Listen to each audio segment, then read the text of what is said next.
Boker Tov. Bonjour, bienvenue à notre étude du jeudi matin cette semaine, Parashat Bechukotai. Le cours sera plutôt orienté sur la dernière ligne droite avant Shavuot et le chapitre des Pirkei Avot, le 5e qu'on étudiera cette semaine. Une des Mishnayot de ce chapitre qu'on va essayer de pousser toujours dans l'esprit du cours du jeudi. Il y a encore des feuilles. Je crois que Laurent, il en cherche une. Il y en a plusieurs. Tiens, voilà, il y en a une pour Laurent. Super. Dans l'esprit du cours du jeudi matin, se préparer à l'événement ou en tout cas essayer de voir comment est-ce qu'on peut évoluer dans cette préparation à Shavuot. Shavuot est le jour de la disparition du roi David.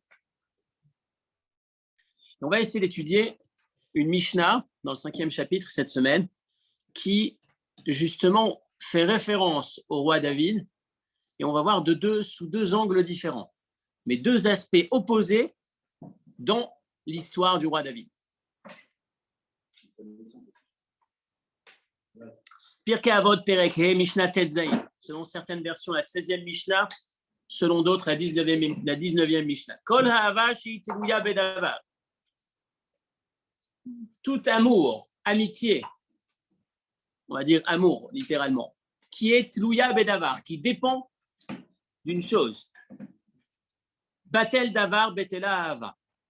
Dès lors que l'élément en question, la cause, disparaît, l'amour disparaît par la même occasion. Ve'she'ena teluya bedavar, et tout amour, relation qui ne dépend pas d'un élément extérieur, dont la cause n'est pas un élément extérieur, ena betela leolam, cet amour reste et dure éternellement. Pirkei Avot cette semaine. Ezohi ahava teluya bedavar. Quel est l'exemple d'un amour qui dépend de quelque chose, d'un intérêt extérieur? Zo ahavat Amnon ve Tamar. C'est l'amour qui existait entre Amnon et Tamar. On va en parler tout de suite. On va en faire exceptionnellement un peu d'histoire ce matin. Ce n'est pas notre habitude, mais on va faire un petit voyage dans l'histoire assez sympathique. En tout cas, on va essayer de s'inspirer de l'histoire, de ses hauts et ses bas.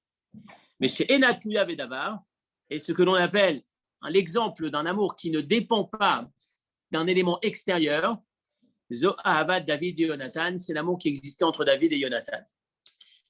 Donc David et Yonatan, Amnon et Tamar, l'ensemble de ces relations, c'est autour du roi David, puisque Amnon comme Tamar sont descendants du roi David, David et Yonatan, forcément on parle du roi David. Donc dans l'histoire de David, on va avoir ces deux pôles, ces deux extrêmes. D'un côté, l'amour pur, absolu, celui qui ne dépend de rien, qui est, on va dire, inconditionnel, il n'y a pas de condition duquel dépend cet amour. Et dans le même David, dans la même histoire, dans la même famille, on va avoir l'opposé, cet amour qui dépend d'un intérêt extérieur.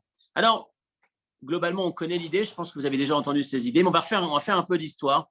On va essayer d'entrer un peu, de comprendre un peu quelle est l'histoire d'Amnon et Tamar. On va essayer de reprendre ces histoires. Non, pas du tout. On vient de dire les enfants de David. Alors, on reprend, accrochez-vous. Accrochez-vous pour positionner les individus. On est dans Shmuel, dans le livre des prophètes, Samuel 1, 2. Shmuel Aleph Bet, la fin de Shmuel Aleph, début de Shmuel Bet. On a ces deux histoires qui se jouent là-bas. La première, Amnon et Tamar.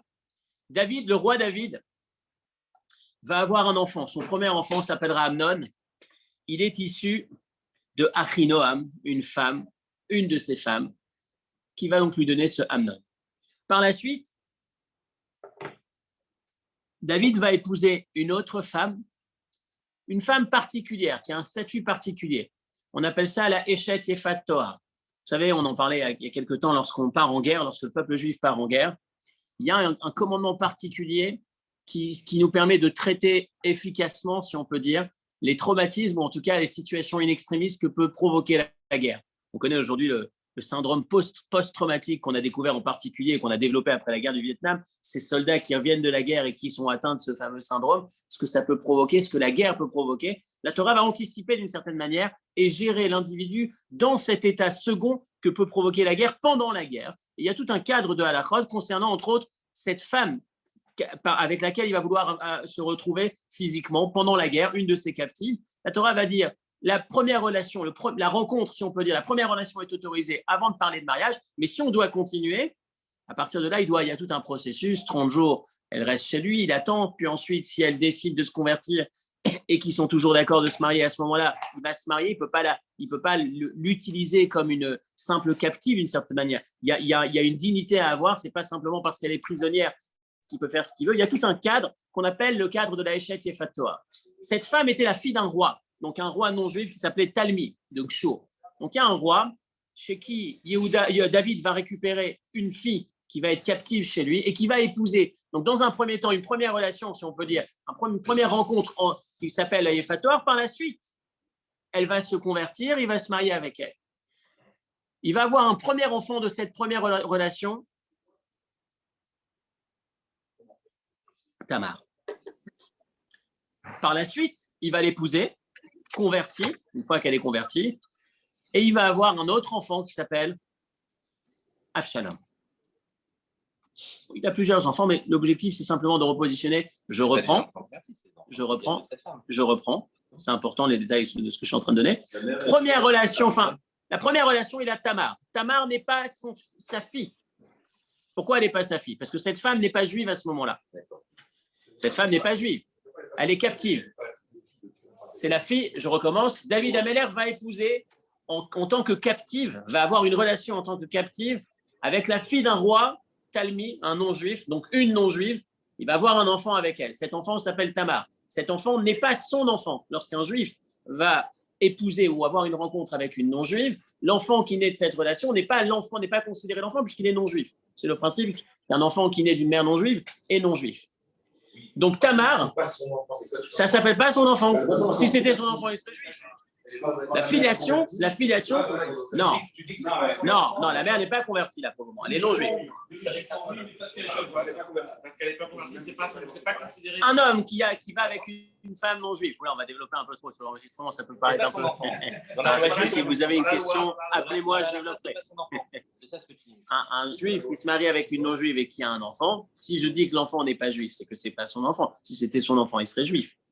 C'est que le fait que ce soit l'enfant d'une femme non juive, c'est pas son enfant. Il n'est pas considéré comme son père. Ce qui fait que l'enfant, c'est pas automatique, mais c'est spirituel. Bien sûr, c'est pas automatique. La filiation, elle est là. Bien évidemment. Bien sûr, tu as raison. Mais c'est ce qui est écrit dans la Torah. À quel moment la judaïté est passée? On va se perdre. Il y a un moment dans l'histoire, effectivement. Donc je reste dans le, s'il vous plaît. On se perd, on n'aura pas le temps d'aller au bout. On est à peine au début de l'histoire là. On va vite, on est obligé d'aller vite, un peu plus vite au moins sur l'histoire. Je recommence. Cette femme, elle a Tamar. Donc Tamar, lorsqu'elle n'est pas encore juive, elle se convertit, elle va voir Avshalom. Avshalom, il vient d'un père et d'une mère parfaitement juifs. Il est l'enfant de David. On est après la conversion. D'accord? Jusque-là, tout va bien. De l'autre côté, on a Amnon, donc, qui est du même père, mais pas vraiment son père halachiquement, mais du même père, mais pas de la même mère. Par contre, il y a deux mères qui n'ont rien à voir. Il voit cette fille qui est extrêmement belle. Les mots du verset, vous l'avez juste après. Avshalom ben David achot yafa ushma Tamar.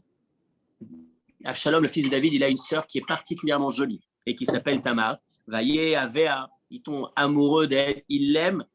Amnon aime cette demi-sœur qui, halachiquement, n'est pas sa sœur, mais qui est sa demi-sœur, à un point où Vayetzel et Amnon et Itralot, il en tombe malade. Amnon tombe malade d'amour ou d'avoir envie de pouvoir concrétiser cet amour avec elle. Même pas demi-sœur, c'est halachiquement pas, mais dans les faits, oui. Exactement. Biologiquement, demi-sœur, halachiquement pas. Et donc, il est très embêté parce qu'il ne sait pas comment faire. Hein? C'est la fille de David. Exactement, dans les faits biologiques. Alors, qu'est-ce qui se passe? Il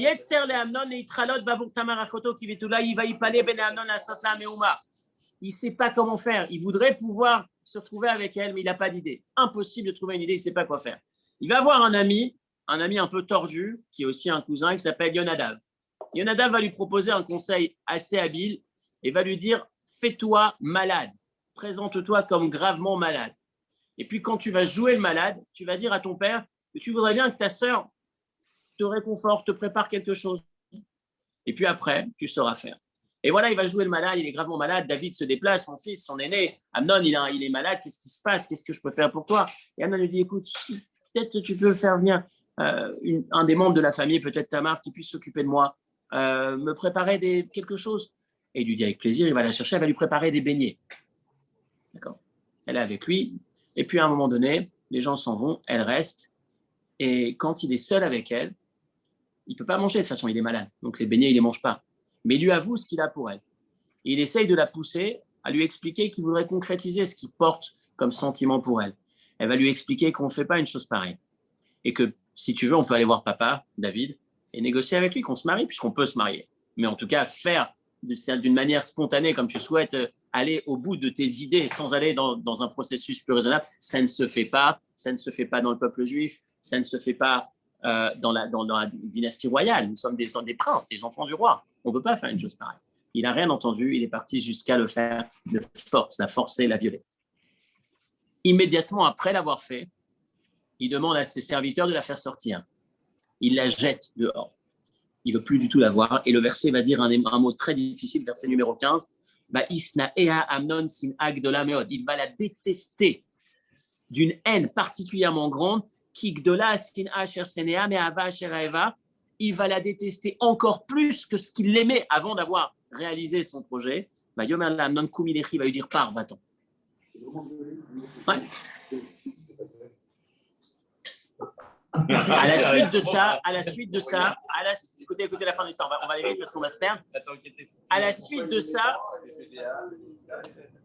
c'est comme ça, c'est souvent comme ça dans la vie, malheureusement. C'est ce que la Mishnah va utiliser comme histoire pour illustrer un amour qui est dépendant d'une certaine chose. Une fois que tu as eu ce que tu souhaitais avoir, l'amour disparaît et même dans ce cas, est remplacé par la haine. On va aller un peu, la suite de l'histoire est dramatique. Elle sort, elle est très très peinée de ce qui s'est passé, très blessée de ce qui vient de se passer. Elle veut pas se laisser, elle veut pas rester dans le silence au départ. Elle veut faire du bruit. Elle va déchirer, c'est la même chose. Elle va déchirer le vêtement spécial que les jeunes filles portaient à l'époque pour identifier d'une certaine manière leur célibat. Elle va le déchirer, mettre de la cendre comme un signe de deuil sur sa virginité d'une certaine manière.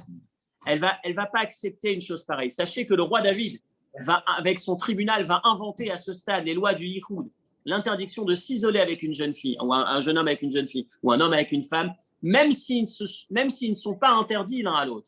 Le fait de ne pas s'isoler avec une femme mariée, ça existait déjà à la base. Mais le fait de ne pas s'isoler avec une femme célibataire, c'est à cette époque.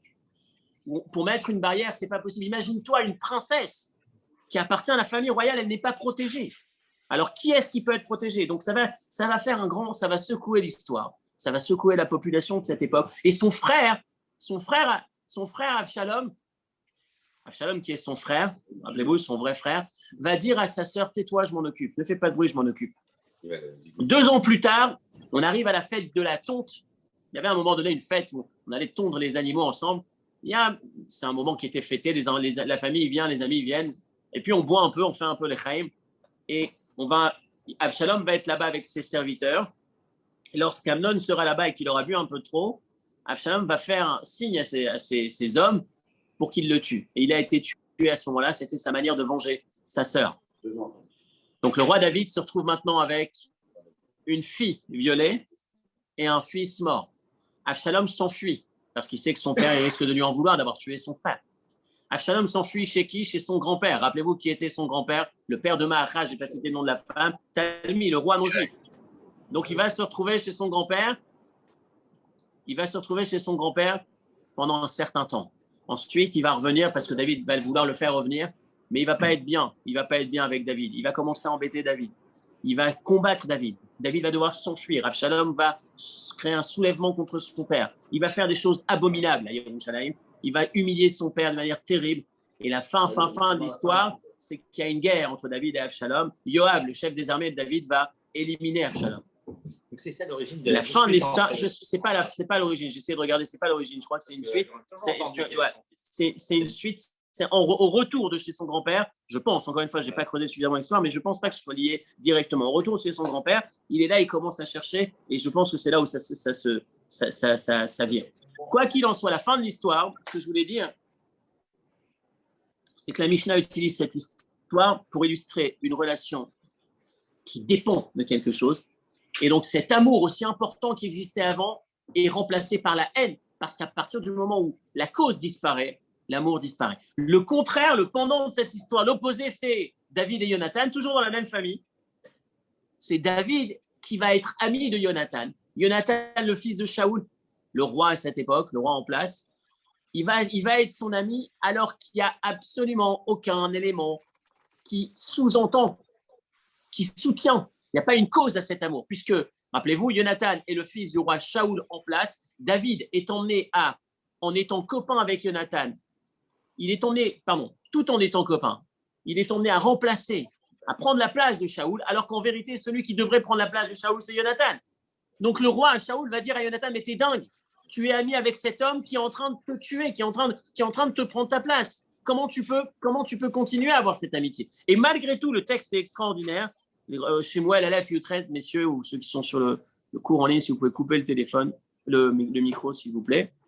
Le texte dit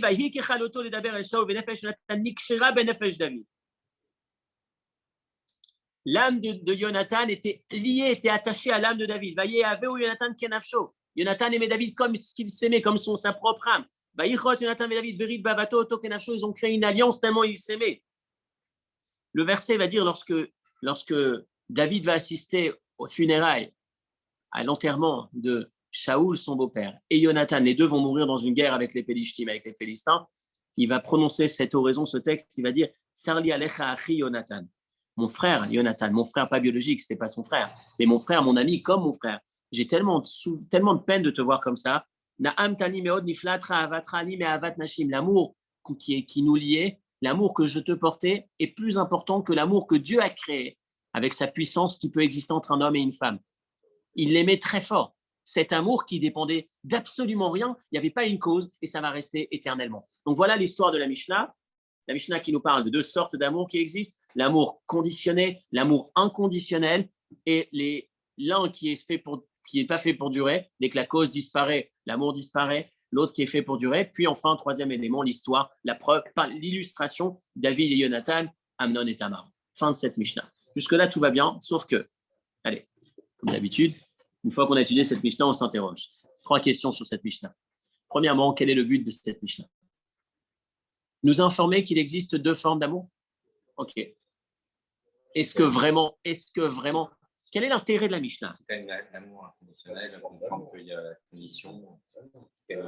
Comprendre qu'il existe. Ça fait réfléchir. Bien sûr. Non. C'est pas une parabole, c'est pas d'amour par rapport à Hachem. On l'appelle l'amour pourtant.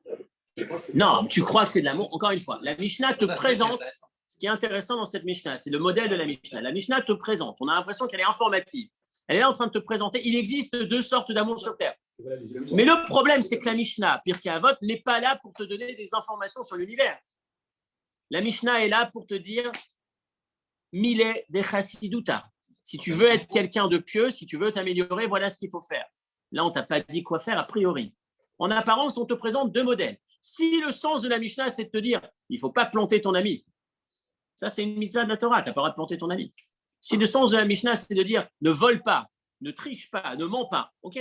Enfin, quand tu es ami avec quelqu'un, ne te moque pas de lui.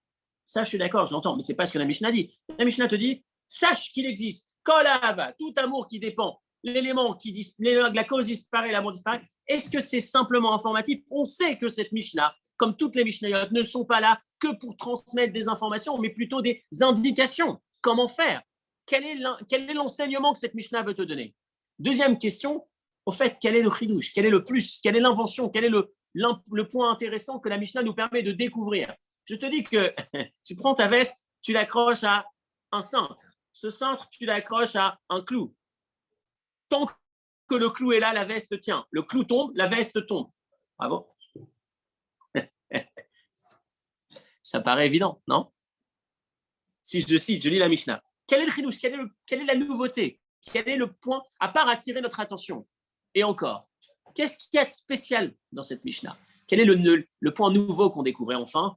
Très intéressant. La Mishnah, pour nous illustrer l'amour conditionnel et l'amour inconditionnel, elle va chercher dans l'histoire plus de 1000 ans avant. On est à l'époque de la Mishnah. On a passé des 2 temples.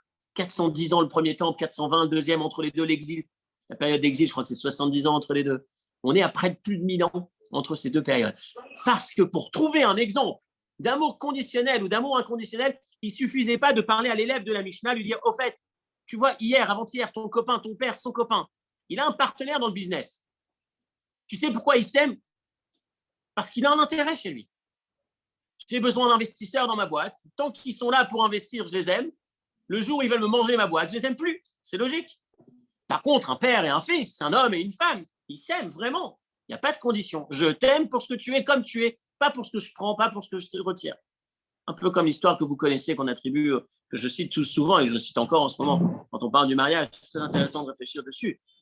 Le Rav Israël Salenter, on raconte l'histoire de cet homme, un de ses disciples, qui était en train de manger son poulet. On raconte régulièrement cette histoire. Et ça nous permet de temps en temps de nous rappeler alors. Il est en train de manger le poulet, mais avec une passion particulière. Et il lui pose la question, mais pourquoi tu es comme ça dans ton assiette? Qu'est-ce qui arrive? Pourquoi tellement de passion? Et il répond, parce que j'aime le poulet. Il le regarde et lui dit, tu aimes le poulet? Tu es sûr que tu aimes le poulet? Si tu aimais le poulet, tu ne l'aurais pas laissé vivre tranquille? Le laisser se balader dans la prairie, il était tranquille en train de vivre. Tu aimes le poulet, tu le prends, tu le tues, tu le mets en morceaux, tu le fais cuire, mijoter, tu le manges, tu le broies parce que tu aimes le poulet? Non. Est-ce qu'on ne pourrait pas dire qu'en vrai, tu n'aimes pas le poulet? Tu t'aimes et tu as trouvé un intérêt dans le poulet qui te convient. Et tu dévores le poulet. Tu appelles ça « j'aime le poulet ». Tu aimes l'intérêt que tu as trouvé dans le poulet.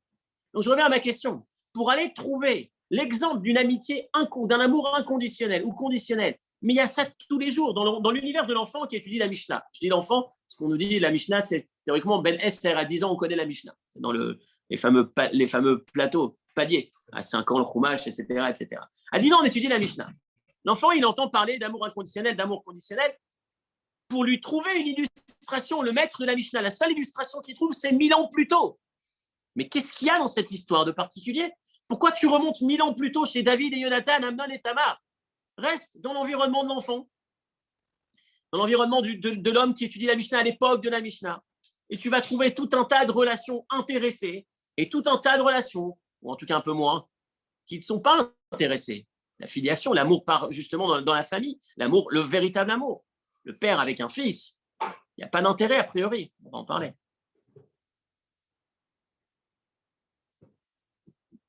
Voilà une Mishnah, en apparence de l'histoire, une belle histoire, même un peu, même si elle fait de la peine, mais en tout cas, se pencher un petit peu sur notre histoire. Et en même temps, 3 questions.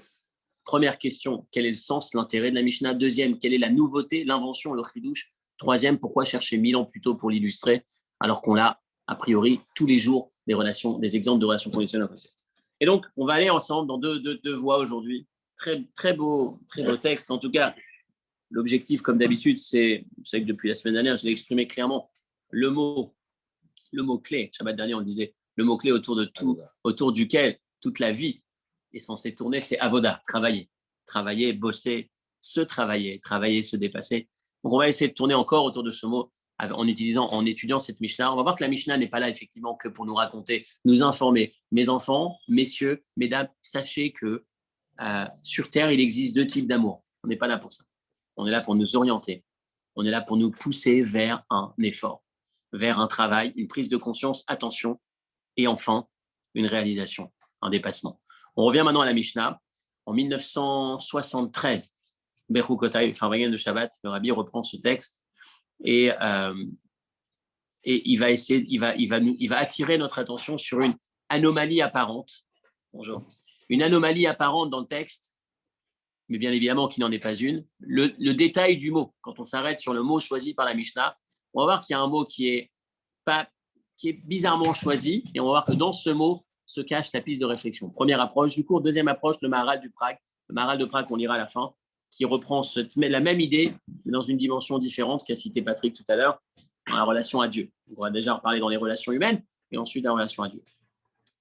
Si on reprend le mot de la Mishnah a utilisé le terme Kol Ahava Shei Teluya Bedavar. De l'amour, un amour qui est Teluya. Teluya, ça veut dire dépendante, accrochée, soutenue, suspendue. C'est clair? Mais en vérité, est-ce que le mot Telouya est véritablement à sa place, est-ce qu'il n'y avait pas un autre mot qui aurait eu davantage sa place dans cette phrase? Nolda, Ba'a. D'où est-ce que provient l'amour? Est-ce que l'amour provient d'une amitié que j'ai pour toi, parce que tu es mon père, d'un amour que je te porte parce que tu es mon père, parce que tu es mon fils, ou est-ce que cet amour provient de l'intérêt en commun ou de l'intérêt que je trouve chez toi, pour lequel je vais contracter cette alliance et développer cet amour? Donc en vérité, la question, elle n'est pas Telouya, est-ce qu'elle dépend ou elle ne dépend pas? La question est plutôt, devrait être plutôt, d'où est-ce qu'elle provient? Prenez l'exemple d'un enfant. L'amour que je porte à mon enfant provient du fait que c'est mon fils. Mais est-ce qu'elle est dépendante de quelque chose? L'origine de cet amour, c'est qu'on est liés. L'origine de cet amour, c'est inconditionnel. C'est parce que c'est mon fils. Mais est-ce que cet amour dépend au présent de quelque chose? Est-ce qu'il y a un intérêt qui fait que, normalement, à part exception parfois un peu trop répandue, ce qu'on appelle dans un jargon un peu particulier, on appelle ça l'enfant, la boîte ou le système, le producteur de satisfaction. Producteur de satisfaction. Mon enfant est là pour me donner de la satisfaction. S'il ne m'en donne pas, mince. Normalement, un enfant dépend de ses parents. Le parent ne dépend pas de son enfant. Je ne l'aime pas parce que je dépends. Cet amour, au présent, ne dépend pas. Il n'y a pas une cause qui permet de faire dépendre cet amour. Je reprends. Un enfant provient de son père, mais étant né à l'avenir, au départ, il est dépendant de son père. Mais après, il n'est plus dépendant. Arrive un moment où il va être totalement autonome et il va peut-être, malheureusement, le plus tard possible, voir son père partir et continuer à exister. Autrement dit, d'où est-ce que ça provient, l'origine, et est-ce qu'à cet instant, ça dépend d'eux? Tlouya, le mot que le Mishnah choisit, c'est Tlouya, ça dépend, c'est-à-dire à l'instant présent, au présent, ça dépend d'eux. Alors que le mot qu'on aurait imaginé voir à cette place, c'est plutôt d'où est-ce que provient cet amour? Quelle est l'origine de l'amour? Mais la Mishnah n'utilise pas le mot origine, parce que la Mishnah cherche à nous donner un enseignement, cherche à nous donner plus qu'un enseignement, c'est pas juste une information, et c'est effectivement pas évident, c'est une nouveauté, c'était pas évident, et la Mishnah va choisir l'histoire d'il y a 1000 ans, parce que c'est cette histoire qui illustre particulièrement bien ce point précis, lequel, la différence entre Tlouya et on n'est pas en train de parler d'où est-ce qu'est l'origine de l'amour. Peu importe l'origine de l'amour, ce qui compte est à cet instant, pourquoi est-ce que je développe cet amour? Est-ce qu'il y a une cause ou est-ce qu'il n'y a pas de cause? Je m'explique. On a compris, le point d'entrée, la direction de la réponse, le point central dans cette réflexion, c'est le mot Tlouya. Pourquoi la Mishnah utilise le mot Tlouya? Si j'ai compris pourquoi Tlouya, j'ai compris l'intérêt de la Mishnah, j'ai compris l'élément nouveau de la Mishnah et j'ai compris pourquoi il va chercher l'histoire de David et Jonathan, Amnon et Tamar il y a 1000 ans. La particularité d'Amnon et Tamar, prenons ce cas. Amnon et Tamar sont des frères. Frères et sœurs, naturellement, c'est un amour qui doit exister. Quelle est l'origine de l'amour entre un frère et une sœur? L'origine, Ba'a, Nolda, d'où provient l'amour? Parce que c'est mon frère, parce que c'est ma sœur, parce qu'on partage une partie, on a les mêmes gènes. Et pourtant, Amnon et Tamar vont se retrouver dans une relation, dans un amour qui n'est plus du tout inconditionnel, qui devient exclusivement conditionnel au point où, lorsqu'il a eu ce qu'il voulait, il la déteste, il la jette. Qu'est-ce que la Mishnah cherche à nous dire? Le fait d'avoir de l'amour conditionnel ou inconditionnel n'est pas lié à l'origine de cet amour. Sache que même si l'origine de cet amour est positif et sain, tu as malheureusement le potentiel de la détruire. Tu as malheureusement, si tu ne travailles pas, si tu retires le mot avoda, si tu ne cultives pas cette constance dans l'effort, si tu te laisses aller, même si initialement c'était parfaitement sain, l'origine était sain, c'était un frère et une sœur, c'est de l'amour inconditionnel. Il y a de vraies raisons à l'origine de s'aimer, mais tu peux te laisser aller dans cet égocentrisme et arriver à faire basculer cet amour qui à la base était inconditionnel, le rendre conditionnel et te perdre. Voilà la première information de la Mishnah. Et la deuxième information de la Mishnah, c'est dans le cas contraire, je vais chercher David et Jonathan. David et Jonathan, est-ce que l'origine de cet amour est inconditionnelle? Non. Quand David et Jonathan s'aiment au début, il y a forcément un truc en commun.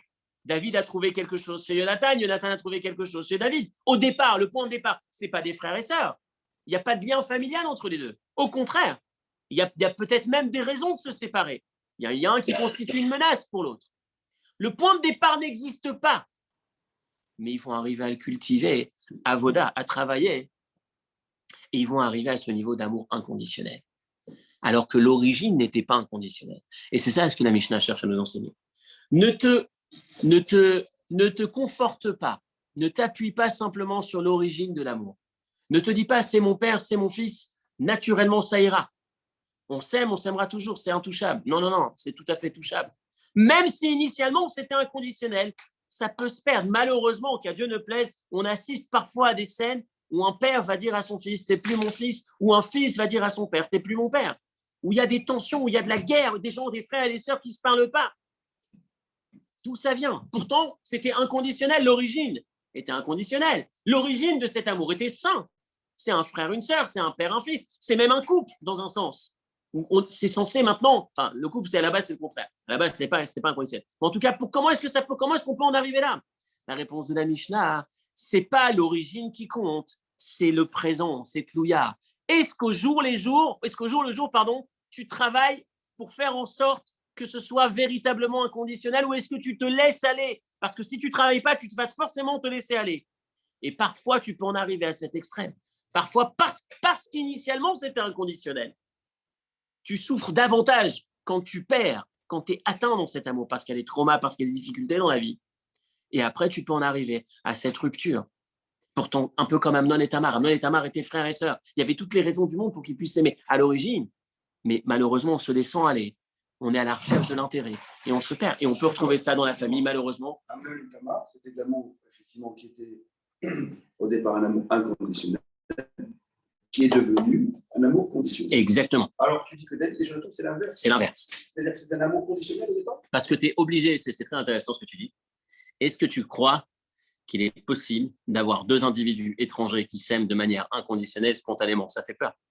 Imagine quelqu'un vient te voir et dit bonjour Didier, je t'aime, je ne te connais pas, je ne sais pas qui tu es, mais je suis prêt à donner ma vie pour toi. Tu le regardes et tu dis, il y a un problème. Le point de départ, il y a forcément quelque chose. C'est pas négatif. C'est pas négatif. Mais il y a quelque chose, il y a un chemin. Il y a un chemin. Un petit moment de ce que tu dis, parce que entre les gens, il y a un truc qui est souvent vrai, c'est qu'on aime parce qu'on se ressemble. D'accord. Tu vois, donc il n'y a pas une condition au sens. En tout cas, il y a une forme d'intérêt. Je ne dis pas que je fais tout reporter. Je dis que le point de départ, n'est pas inconditionnel. L'amitié, ça s'achète. Achète-toi un ami. Oui. Fais-toi un rabbin. Achète-toi un ami. Donc, le début de l'amitié, c'est intéressé. Ça peut être effectivement l'illustration de cette phrase. Mais en tout cas, dans les faits, j'ai pris l'exemple de Didier quand je disais, dans les faits, à part quelques rares exceptions, on va te dire, au premier regard, j'ai vu qu'on était fait l'un pour l'autre. C'est pas toujours que ça fonctionne. Hein? C'est une émission, ça. Pardon? Non, c'est pas si évident. Non, ce qui est évident, je veux dire ce qui est évident, c'est que, et je reprends le thème, le pilier du cours. Non, ils ont grandi dans la même maison. Non. Eric, ils ont grandi dans la même maison, ils ont le même père, même si c'est une demi-sœur éloignée, vous dites éloignée. Non, il la voit, il l'aime, il n'en peut plus. Il lui dit, il tombe malade, il en tombe malade. Non, ce que je veux dire. Justement, il a des aspirations envers elle qui sont contraires à la fraternité. Effectivement. Ce que je veux dire, c'est que le point enseignement de la Mishnah, rappelez-vous, la Mishnah n'est pas là simplement pour donner des informations et pour nous enseigner quelque chose. Le point nouveau de la Mishnah, le point surprenant de la Mishnah, c'est que tu aurais pu penser. Je racontais une histoire vraie et malheureuse qui se passe et que. Alors, je pourrais la rencontrer dans mes paramètres, ceux de Boulogne, mais je vais éviter Boulogne, je vais partir aux États-Unis. Mais je vis la même chose à Boulogne dans un autre contexte, dans un contexte moins religieux. Aux États-Unis, c'est plus dans le cadre religieux. C'est souvent, je cite des histoires, des anecdotes de difficultés dans la famille entre les enfants et les parents lorsqu'un enfant devient voyou. Encore une fois, qu'on souhaite à personne, cette épreuve difficile. Le point de départ, ça peut parfois être un clash. Il y a une histoire comme ça que j'ai entendue il y a 2 semaines. Un jeune homme qui, à 17 ans, rentre de ses études. Dans son monde, à lui, c'était la yeshiva, mais ça aurait pu être n'importe quoi. Il entre chez lui dans un look ou dans un comportement inadapté à la maison. Pour Boulogne, on dirait un voyou, ou une racaille peut-être. C'est un peu dur, mais ça peut être ça. Dans le milieu religieux, c'est un look qui ne correspond absolument pas au code. Donc, il est parti ailleurs. Le père, il est mal luné ou peu importe, spontanément, lorsqu'il voit son fils arriver, il lui dit, âme sensible, s'abstenir en tout cas, la phrase est dure, il lui dit « Sors de chez moi, petit nazi ». Un père qui sait pas réagir. Et le fils le regarde et lui dit « T'inquiète pas, le petit nazi s'en va, mais le petit nazi deviendra un grand nazi. » Et il s'en va, il s'enfuit. On imagine qu'il y a une grande douleur. Encore une fois, faites attention à tout ce que je raconte dans ce genre d'histoire. Je ne suis pas en train de faire l'apologie du laisser-aller, du laxisme, on laisse les enfants faire ce qu'ils veulent, enfin, des shalom. Je ne suis pas en train de créer une forme de culpabilité sur les parents qui se sentent offensés quand un enfant sort du cadre. On en parlait un petit peu hier soir. Mais en parallèle, il y a effectivement cette zone de difficulté, d'épreuve qu'on souhaite à personne, mais qui, malheureusement, on en est parfois confronté. Qu'est-ce qui fait qu'on arrive à ce stade? La fin de l'histoire est belle. La fin de l'histoire est belle. C'est que forcément, c'est un enfant qui souffrait. Pour en arriver là, il traversait des moments difficiles, certains traumas. On découvre par la suite. Mais ce qui se passe, c'est que les parents vont faire un travail pour arriver à revoir le modèle de cet amour inconditionnel.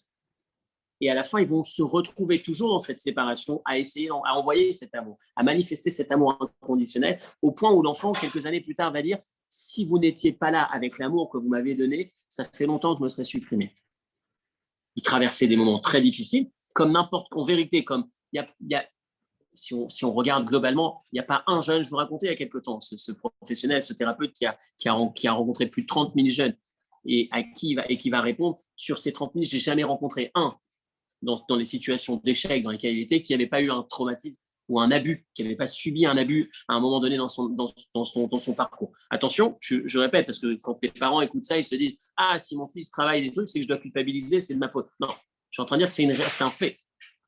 Ce fait veut que ça prend un certain temps à ramener à la surface cet amour inconditionnel. Et c'est ça le sens de la Mishnah, tel que je cherche, tel qu'on étudie aujourd'hui. C'est que ne considère pas que parce qu'à la base, ça provient d'une source bonne, ça restera bon. Si tu ne travailles pas, si tu ne remets pas en perspective, si tu ne te remets pas à niveau en permanence, parce que la première action d'un père, c'est d'être offensé. La première action d'un parent, c'est d'être offensé quand son enfant n'est pas dans le cadre qu'il lui a transmis. La deuxième réaction, l'étape d'après, c'est « Oui, mais mon amour est inconditionnel. Je ne t'aime pas simplement parce que tu vas me produire la satisfaction. Et maintenant, tu ne vas pas. » Je vous retranscris ça dans les termes hors religion. Ça peut être la carrière de l'enfant. Ça peut être l'enfant qui ne réussit pas. Je l'ai vécu, je le vis encore parfois.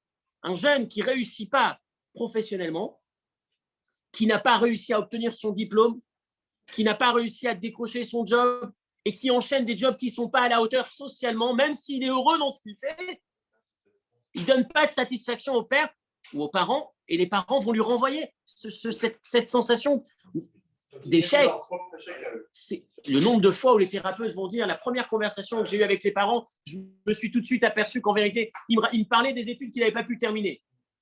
Récemment, j'ai entendu un thérapeute français qui disait, quand il reçoit des jeunes en échec scolaire, et il parle aux parents, un des premiers rendez-vous, il essaie de parler aux parents, et les parents, la première chose qu'ils lui disent, c'est parler de leurs études qui n'ont pas réussi. Et d'un coup, ils disent, bon, c'est l'enfant qui doit impérativement apporter la satisfaction à ce que le parent aurait voulu être, qui n'a pas pu être, mais qui se voit être à travers son enfant. Encore une fois, on n'est pas dans la culpabilité, le but n'est pas là, le but est simplement de s'apercevoir dans les deux sens. Et voilà la fin de cette première partie, il nous reste quelques minutes pour finir la deuxième partie. Non, je résume, je suis en train de résumer. Un état initial ne suffit pas dans le sens positif et dans le sens négatif ou dans l'autre sens aussi. L'état initial conditionnel ne veut pas dire que c'est fini, que ça restera conditionnel. Travaille pour faire évoluer ta relation, même si initialement c'était pas un proche de toi, même si initialement il n'y avait pas de raison que tu sois proche de lui, c'est pas ton frère, c'est même une menace pour ton développement. Jonathan, il voit David comme une menace. Il est pour lui une menace. Mais il va dire, je m'en fous, je reste proche de toi, et si demain tu es roi et que je suis ton serviteur, ça me convient. Alors qu'il aurait dû lui être le roi, parce que son père était le roi. Et ça, c'est une bonne nouvelle pour nous. Ça, c'est le sens de la Mishnah. Ça, c'est le pourquoi il va chercher cette histoire et pas une autre. Pour nous enseigner d'abord cette bonne nouvelle. Attention, peu importe là où tu étais jusque-là, tu as la possibilité d'emmener ta relation à un niveau différent. Peu importe d'où elle provient jusque-là, c'est jamais perdu. Et de l'autre côté, celui qui avait une relation qui à la base est bonne, ne t'endors pas dessus. Attention, si tu cultives pas, tu peux te laisser aller jusque dans ces travers. Et j'arrive au Maharal de Prague, la dernière partie extraordinaire. Le Maharal nous dit, je vais essayer de lire rapidement. Ça parle dans la relation entre Dieu et le peuple juif, ce qu'a dit Patrick tout à l'heure. Dans notre relation entre Dieu et nous, une question. Abraham, on a déjà abordé cette question, Abraham est introduit dans la Torah avec 0 préparation. Ce que j'entends par préparation, Noach est choisi pour sauver l'humanité du déluge. On nous dit Noach, c'est un bon garçon. Il marchait dans le droit chemin. Moshe est choisi pour sauver le peuple juif d'Égypte. On nous dit Moshe, c'est un bon garçon. Il est sorti du pharaon, il a sauvé l'Égyptien. On ne dit pas grand-chose, mais on donne quelques informations. Chaque personne dans l'histoire, chaque héros, chaque grand personnage de l'histoire, on nous donne un petit peu d'informations sur son passé. Pourquoi Dieu l'a choisi? Il y a quelque chose. Abraham, 0 information sur son passé. Alors qu'il y avait des informations. On a déjà abordé ça dans des cours dans le passé sous un angle différent. Le Maharal va dire, tu sais pourquoi? Parce que si Dieu t'avait dit Abraham était quelqu'un d'extraordinaire dans son comportement, je l'ai choisi. Toi, aujourd'hui, tu n'es pas extraordinaire dans ton comportement, bah, tu n'es plus choisi. L'autre, ton voisin, Lassina, il n'est pas extraordinaire dans son comportement, dehors. Toi, tu ne fais pas partie de mon peuple.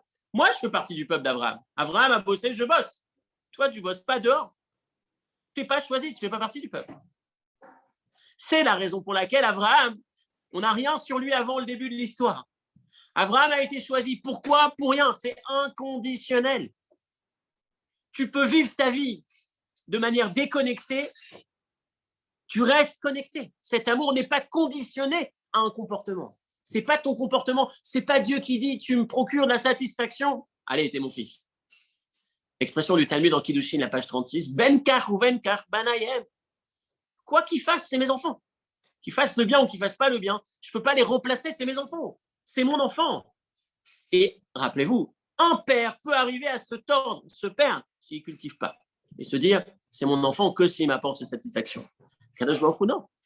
Mais en même temps, par rapport à nous, dans notre relation, on doit savoir les deux travers qu'on a vus tout à l'heure dans les relations humaines, on l'a avec Dieu. Celui qui se dit, mais moi, de toutes les façons, moi, quand je vais étudier la Torah, c'est parce que j'ai un intérêt. Je trouve du plaisir dans l'étude de la Torah. Ça a du sens, ça me permet d'être un meilleur mari, ça me permet d'être un meilleur papa. Et je kiffe la Sina. Je vais à la Sina, je passe un bon moment. Je fais la mitzvah, ça me fait du bien. Ah mince, je fais pas ça pour Dieu.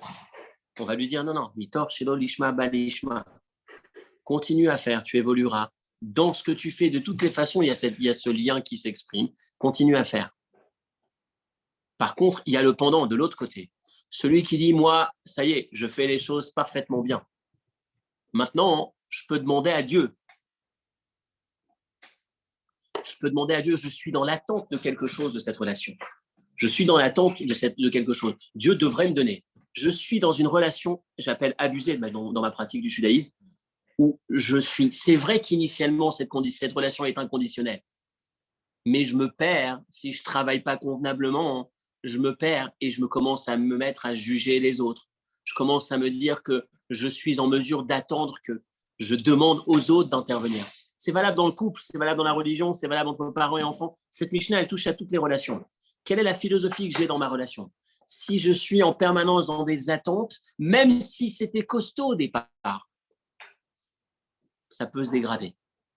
Maintenant, une relation qui est faite avec travail, avoda, avec travail, c'est-à-dire que je cherche en permanence à me rapprocher de l'inconditionnel, à ne pas mettre une condition qui va faire de laquelle va dépendre notre relation, même si initialement on n'était pas ensemble, on ne se connaissait pas, on ne s'était jamais vu. Là, on va construire un amour qui va durer, qui va se développer, qui va être éternel. Et dans notre relation à Dieu, il y a le même principe. Rester, chercher à cultiver en permanence sa démarche, sa relation, même si elle est innée.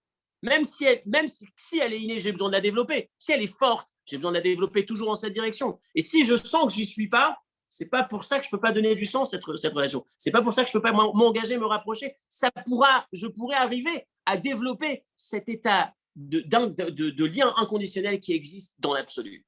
Donc, dans l'ensemble des relations, des spectres, si on peut dire, des relations qu'on peut avoir au quotidien, dans notre religion, savoir que dans notre pratique ou dans notre vie, dans notre relation à Dieu, rien ne peut toucher cet amour.